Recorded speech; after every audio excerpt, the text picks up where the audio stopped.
ರಾಷ್ಟ್ರಪತಿ ದ್ರೌಪದಿ ಮುರ್ಮು ಅವರು ನಾಳೆಯಿಂದ ಜುಲೈ 25ರವರೆಗೆ 3 ರಾಷ್ಟ್ರಗಳ ಪ್ರವಾಸ ಕೈಗೊಳ್ಳಲಿದ್ದು ಮೊಲ್ಡೋವಾ, ಉತ್ತರ ಮೆಸಿಡೋನಿಯಾ ಮತ್ತು ರೊಮಾನಿಯಾ ದೇಶಗಳಿಗೆ ಭೇಟಿ ನೀಡಲಿದ್ದಾರೆ. ದೆಹಲಿಯಲ್ಲಿ ನಿನ್ನೆ ವಿದೇಶಾಂಗ ವ್ಯವಹಾರಗಳ ಸಚಿವಾಲಯದ ಪಶ್ಚಿಮ ವಲಯದ ಕಾರ್ಯದರ್ಶಿ ಸಿಬಿ ಜಾರ್ಜ್ ಈ ಕುರಿತು ಮಾಹಿತಿ ನೀಡಿದರು. ಜುಲೈ 20ರಂದು ಮೊಲ್ಡೋವಾಕ್ಕೆ ಭೇಟಿ ನೀಡಲಿರುವ ರಾಷ್ಟ್ರಪತಿ ಅಲ್ಲಿನ ತಮ್ಮ ಸಹವರ್ತಿ ಮಯಾ ಸಂದು ಅವರನ್ನು ಭೇಟಿಯಾಗಿ ನಿಯೋಗ ಮಟ್ಟದ ಮಾತುಕತೆ ನಡೆಸಲಿದ್ದಾರೆ ಎಂದು ಮಾಹಿತಿ ನೀಡಿದರು.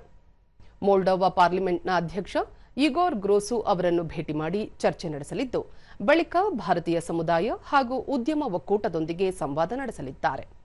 ಇದೇ ಮೊದಲ ಬಾರಿಗೆ ಭಾರತದ ರಾಷ್ಟ್ರಪತಿಯೊಬ್ಬರು ಮೊಲ್ಡೋವಾಕ್ಕೆ ಭೇಟಿ ನೀಡುತ್ತಿದ್ದಾರೆ ಎಂದು ತಿಳಿಸಿದರು. ಪ್ರವಾಸದ 2ನೇ ಚರಣದಲ್ಲಿ ರಾಷ್ಟ್ರಪತಿ ದ್ರೌಪದಿ ಮುರ್ಮು ಇದೇ 21ರಿಂದ ಉತ್ತರ ಮೆಸಿಡೋನಿಯಾಕ್ಕೆ ಭೇಟಿ ನೀಡಲಿದ್ದಾರೆ.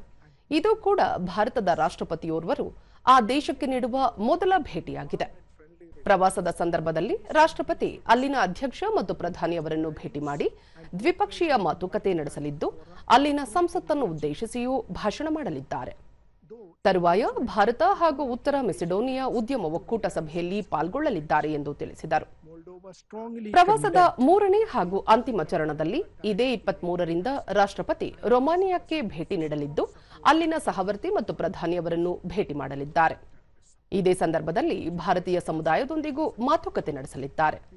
ರಾಷ್ಟ್ರಪತಿ ದ್ರೌಪದಿ ಮುರ್ಮು 3 ರಾಷ್ಟ್ರಗಳ ಪ್ರವಾಸ ಈ ದೇಶಗಳೊಂದಿಗೆ ಭಾರತದ ದ್ವಿಪಕ್ಷೀಯ ಬಾಂಧವ್ಯ ಬಲಗೊಳಿಸುವುದು ಪೂರ್ವ ಯುರೋಪಿಯನ್ ವಲಯದ ರಾಷ್ಟ್ರಗಳೊಂದಿಗೆ ಉತ್ತಮ ಬಾಂಧವ್ಯದ ಸಂಕೇತವಾಗಿದೆ ಎಂದು ಮಾಹಿತಿ ನೀಡಿದರು. Provides an opportunity to review the entire spectrum of bilateral relations and discuss ways to expand cooperation and elevate bilateral relations from political goodwill to a broad-based partnership encompassing areas such as trade and investment, digital technologies, innovation, renewable energy, healthcare, education, agriculture, culture, connectivity. An Indian business delegation is expected to accompany Honorable Rashtrapati Ji during the visit, and she will also address a business forum along with the President of Moldova. The visit will be instrumental in fostering strong business-to-business linkages and trade and investment ties. Now I will turn to visit to North Macedonia.